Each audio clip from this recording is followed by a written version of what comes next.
Hello बच्चों, कैसे हैं आप लोग। आशा करती हूँ कि आप सभी अच्छे होंगे। बच्चों, शुरू करते हैं आज का अध्याय। लिंग, जेंडर। संज्ञा एक विकारी शब्द है और इसमें लिंग, वचन और कारक के कारण परिवर्तन आता है। अतः जिन तत्वों के कारण विकारी शब्द अपना रूप बदल लेते हैं उन्हें विकारक तत्व कहते हैं। ये निम्नलिखित 3 प्रकार के होते हैं। पहला लिंग, दूसरा वचन और तीसरा कारक। आइए बच्चों पढ़ते हैं पहले लिंग। हिंदी भाषा में प्रत्येक व्यक्ति, प्राणी तथा वस्तु आदि का नाम संज्ञा है। अतः ये स्त्री और पुरुष जाति दोनों के लिए ही प्रयुक्त होते हैं। अतः हम कह सकते हैं कि शब्द के जिस रूप से स्त्री जाति अथवा पुरुष जाति का बोध हो उसे लिंग कहते हैं। परिभाषा है, शब्द के जिस रूप से उसके पुरुष या स्त्री जाति के होने का बोध हो उसे लिंग कहते हैं। बच्चों, जिन शब्दों से हमें ये पता चलता है कि वह शब्द स्त्री जाति का है या पुरुष जाति का, तो उसे हम लिंग कहते हैं। आओ समझें। दादी जी अखबार पढ़ रहे हैं, माता जी पूजा कर रही हैं, हाथी नहा रहा है, बकरी घास चर रही है। उपर्युक्त वाक्यों में पिताजी, माताजी, हाथी, बकरी के परिवर्तन के साथ साथ रहा है, रही है में भी परिवर्तन हो रहा है। यह परिवर्तन लिंग के कारण ही हो रहा है। अतः हम कह सकते हैं कि संज्ञा की एक विकारी शब्द है और इसमें लिंग के कारण परिवर्तन हो सकता है। तो बच्चों, आइए पढ़ते हैं लिंग के भेद। हिंदी शब्दों के 2 लिंग होते हैं, पहला पुल्लिंग और दूसरा स्त्रीलिंग। पुल्लिंग क्या होता है? जिस संज्ञा शब्द से पुरुष जाति का बोध हो उसे पुल्लिंग कहते हैं, जैसे राजा, भाई, हाथी, ट्रक, कमरा, हिरण, डॉक्टर, चंद्रमा आदि। स्त्रीलिंग क्या होता है? जिस संज्ञा शब्द से स्त्री जाति का बोध होता है उसे स्त्रीलिंग कहते हैं, जैसे रानी, बहन, रोटी, चाची, मामी, शेरनी, हिरनी आदि। लिंग की पहचान। हम लिंग की पहचान कैसे करते हैं, आइए पढ़ें। यद्यपि प्राणीवाचक संज्ञाओं में नर को बताने वाले शब्द पुल्लिंग तथा मादा को बताने वाले शब्द स्त्रीलिंग कहलाते हैं, तथापि कुछ शब्द ऐसे होते हैं जो नित्य पुल्लिंग या नित्य स्त्रीलिंग होते हैं। निर्जीव वस्तुओं को नर या मादा बताना भी कभी कभी कठिन लगता है। इसके कुछ प्रमुख नियम अग्र लिखित हैं, आइए उन्हें पढ़ें। सदा पुल्लिंग रहने वाले शब्द। अनाजों के नाम मक्का, चना, गेहूं, धान आदि। धातुओं के नाम पीतल, सोना, तांबा, लोहा आदि। देशों के नाम भारत, अमेरिका, इंग्लैंड, नेपाल आदि। समय के नाम पल, सेकंड, मिनट, घंटा आदि। दिनों के नाम सोमवार, मंगलवार, शनिवार, बृहस्पतिवार आदि। वृक्षों के नाम नीम, आम, अशोक, शाल आदि। ग्रहों के नाम चंद्र, सूर्य, शुक्र, मंगल, बुध आदि। महीनों के नाम मार्च, अप्रैल, मई, जून, अगस्त, दिसंबर, चैत्र, बैसाख आदि।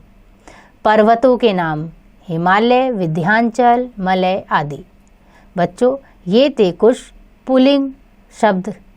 आइए पढ़ते हैं आगे। यह भी जानिए, जौ, मूंग, ज्वार अनाजों के नाम स्त्रीलिंग होते हैं। चांदी धातु स्त्रीलिंग है। लीची और इमली वृक्षों के नाम स्त्रीलिंग होते हैं। पृथ्वी ग्रह स्त्रीलिंग है। जनवरी, फरवरी, मई, जुलाई महीनों के नाम स्त्रीलिंग है। सदा स्त्रीलिंग रहने वाले शब्द।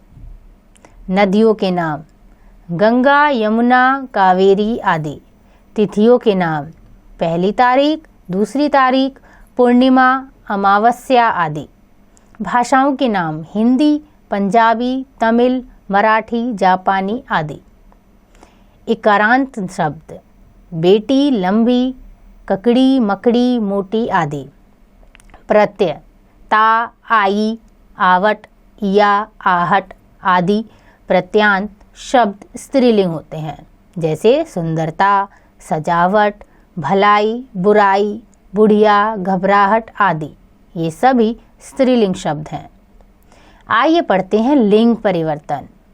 पुल्लिंग से स्त्रीलिंग बनाने के प्रमुख नियम इस प्रकार हैं।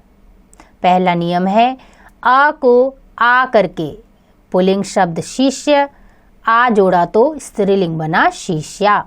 सुत, सुता, छात्र, छात्रा, तनुज, तनुजा, बाल, बाला, भवदीय, भवदिया, प्रिय, प्रिया, मूर्ख, मूर्खा, आचार्य, आचार्या। अ अथवा आ को ई करके मामा, मामी, रस्सा, रस्सी, बेटा, बेटी, चाचा, चाची, पुत्र, पुत्री, दास, दासी। आ को इया करके गुड्डा, गुड़िया, मुन्ना, मुनिया, बेटा, बिटिया, लोटा, लुटिया, कुत्ता, कुतिया, चीड़ा, चिड़िया। शब्दों के अंत में इन लगाकर धोबी, धोबिन, बाघ, बाघिन, कहार, कहारिन, पापी, पापिन, सुनार, सुनारिन, दर्जी, दर्जिन। शब्दों के अंत में आनी लगाकर मुगल, मुगलानी, भव, भवानी, नौकर, नौकरानी, सेठ, सेठानी, जेठ, जेठानी, देवर, देवरानी। शब्दों के अंत में आइन लगाकर दुबे, दुबाइन, पंडित, पंडिताइन, ठाकुर, ठकुराइन, बाबू, बबुआइन, गुरु, गुरुआइन, चौबे, चौबाइन। शब्दों के अंत में आए ता का त्री करके अभिनेता, अभिनेत्री, दाता, दात्री, भर्ता, भर्त्री, नेता, नेत्री, धाता, धात्री, कवि, कवित्री। शब्दों के अंत में आए अक को इका करके नायक, नायिका, लेखक, लेखिका, पाठक, पाठिका, सेवक, सेविका, अध्यापक, अध्यापिका, गायक, गायिका। शब्दों के अंत में नी जोड़कर रीछ, रीछनी, भील, भीलनी, चोर, चोरनी, हंस, हंसनी, राजपूत, राजपूतनी, शेर, शेरनी। शब्दों के अंत में मति अथवा वती जोड़कर आयुष्मान, आयुष्मती, भगवान, भगवती, श्रीमान, श्रीमती, गुणवान, गुणवती, बुद्धिमान, बुद्धमती, धनवान, धनवती। शब्दों के पूर्ण परिवर्तन द्वारा सम्राट, सम्राज्ञी, पिता, माता, विदुर, विधवा, राजा, रानी, ससुर, सास, आदमी, औरत, कवि, कवियत्री, दूल्हा, दुल्हन, पति, पत्नी। तो बच्चों, ये थे कुछ लिंग परिवर्तन के उदाहरण। आपने सीखा किसी शब्द के जिस रूप से उसकी जाति का बोध हो उसे लिंग कहते हैं। लिंग के दो भेद होते हैं, पुल्लिंग, स्त्रीलिंग।